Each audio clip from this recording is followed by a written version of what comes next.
السلام عليكم ورحمة الله وبركاته. الحمد لله رب العالمين، والصلاة والسلام على أشرف الأنبياء والمرسلين نبينا محمد النبي الأمي صلى الله عليه وسلم وعلى آله وصحبه أجمعين.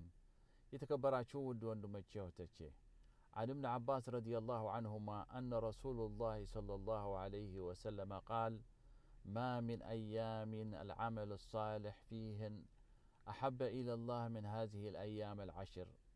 قالوا: ولا الجهاد في سبيل الله يا رسول الله؟ قال: ولا الجهاد في سبيل الله إلا رجل خرج بنفسه وماله فلم يرجع من ذلك من شيء.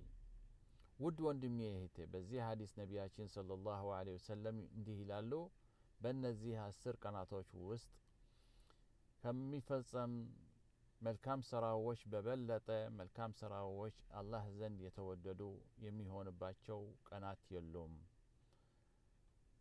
በአላህ መንገድ ላይ የሚደረግ ጂሃድም ጭምር ተባሉ።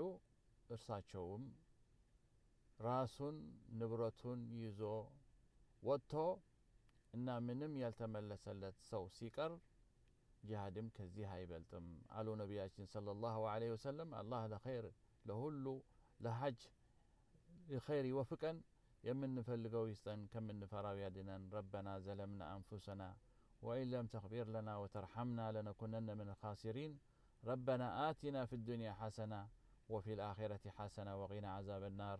سبحان ربك رب العزة عما يصفون وسلام على المرسلين والحمد لله رب العالمين.